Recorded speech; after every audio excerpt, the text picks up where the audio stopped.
बाबा सिद्दीकी हत्याकांड को लेकर कई खुलासे हुए हैं। बताया जा रहा है कि हत्याकांड में 10 से 15 लड़के भी शामिल थे, जिन्होंने ही बाबा सिद्दीकी को दशहरे के जश्न में शामिल होने के लिए कहा और इसी दौरान पटाखे की आवाज का फायदा उठाकर शूटर्स ने फायरिंग कर दी। इस बीच हत्याकांड के चौथे आरोपी की भी पहचान कर ली गई है। कौन है चौथा आरोपी और कैसे हत्याकांड को अंजाम दिया, इस रिपोर्ट में देखते हैं।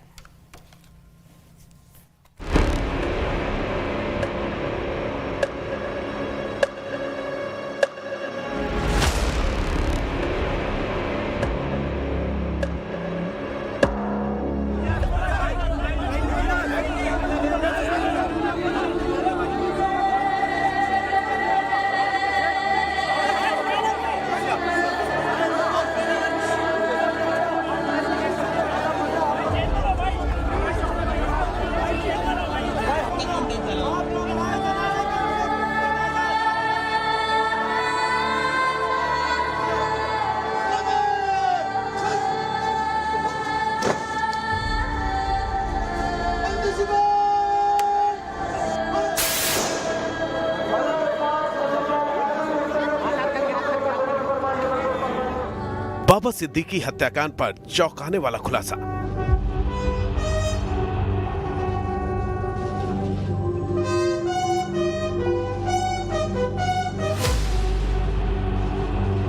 सिद्दीकी की हत्या में 10 से 15 लड़कों का ग्रुप था शामिल।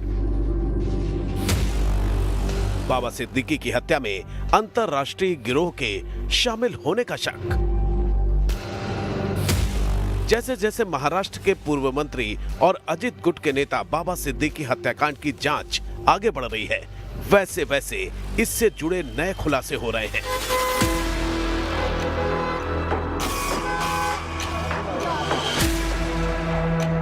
शनिवार रात बांद्रा ईस्ट में जब बाबा सिद्दीकी अपने बेटे और विधायक जीशान सिद्दीकी के दफ्तर से बाहर निकल रहे थे तो उन पर 3 लोगों ने गोलियां चलाई थी।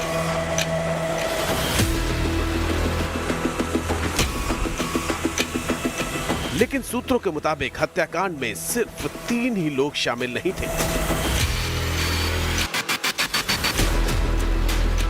सूत्रों के मुताबिक बाबा सिद्दीकी शनिवार रात जीशान के दफ्तर से घर जा रहे थे। उस समय सड़क पर दशहरे का जश्न मन रहा था और आतिशबाजी हो रही थी। इसी दौरान 10 से 15 लड़कों का एक ग्रुप बाबा सिद्दीकी के पास आया। उन लड़कों ने बाबा सिद्दीकी से पूछा कि क्या वो उनके साथ दशहरा नहीं मनाएंगे, जिसके बाद बाबा सिद्दीकी दशहरे के जश्न में शामिल हुए। लेकिन जब वो कार में बैठने लगे तभी 3 शूटर्स ने उन पर फायरिंग कर दी। सूत्रों के मुताबिक हमलावर मिर्च स्प्रे लेकर आए थे। पहले हमलावर स्प्रे करने वाले थे और फिर फायरिंग, लेकिन बाद में योजना बदल दी गई। बाबा सिद्दीकी ये उनके ही बेटे के ऑफिस के बाहर जब आए तो उसी वक्त उन पर गोलीबारी की एक घटना निर्मल नगर पुलिस स्टेशन के एरिया में हुई है। घटना में लॉरेंस बिश्नोई गैंग का जो रोल है उसके बारे में हम इन्वेस्टिगेशन कर रहे हैं। सूत्रों के मुताबिक हमलावरों के निशाने पर सिर्फ बाबा सिद्दीकी ही नहीं थे, बल्कि उनके बेटे जीशान भी थे। लेकिन एक फोन कॉल की वजह से जीशान की जान बच गई। सूत्रों की माने तो बाबा सिद्दीकी और जीशान एक साथ घर जाने के लिए ऑफिस से निकले थे, लेकिन ऐन वक्त पर जीशान को एक फोन आया और वो वापस ऑफिस में चले गए।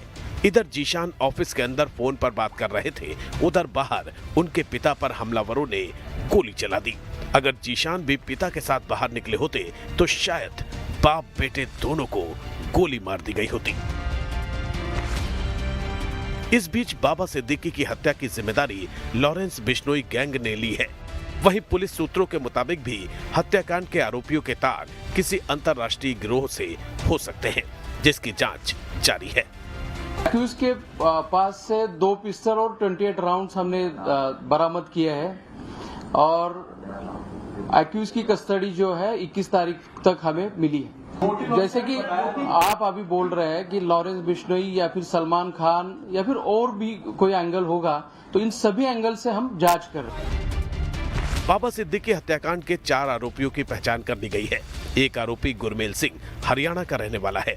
गुरमेल को कोर्ट ने 21 अक्टूबर तक के लिए पुलिस रिमांड में भेज दिया है। 2 आरोपी धर्मराज कश्यप और शिव कुमार यूपी के बहराइच के रहने वाले हैं। अदालत ने पुलिस को धर्मराज को ओसिफिकेशन परीक्षण के बाद दोबारा पेश करने को कहा है। वहीं तीसरा आरोपी शिव कुमार फिलहाल फरार है, जबकि चौथे आरोपी की पहचान मोहम्मद जीशान अख्तर के तौर पर हुई है। वो पंजाब के जालंधर का रहने वाला है। सूत्रों के मुताबिक जीशान पर दूसरे आरोपियों को रहने के लिए कमरा दिलाने का शक है। शिव कुमार और धर्मराज की मां ने कहा है कि उनके बेटे पुणे कबाड़ का काम करने गए थे ताकि परिवार का भरण पोषण कर सके।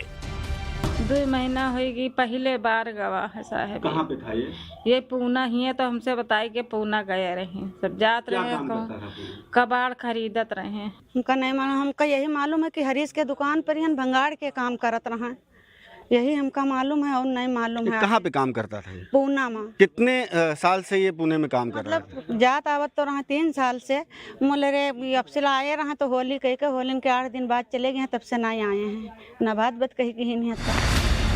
सूत्रों के मुताबिक हत्या का कॉन्ट्रैक्ट देने वाले व्यक्ति ने शिव धर्मराज की मुलाकात गुरमेल से कराई थी। फिलहाल मुंबई पुलिस ने आरोपियों का रिकॉर्ड खंगालने के लिए यूपी और हरियाणा पुलिस से मदद मांगी है। मुंबई से लेकर बहराइच और उज्जैन तक सिद्दीकी हत्याकांड में तलाशी और पूछताछ चल रही है।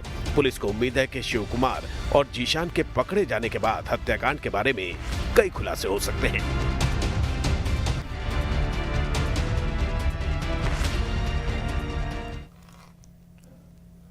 और बैतूल के कोतवाली थाना क्षेत्र में बारिश के चलते हादसा हो गया, जहां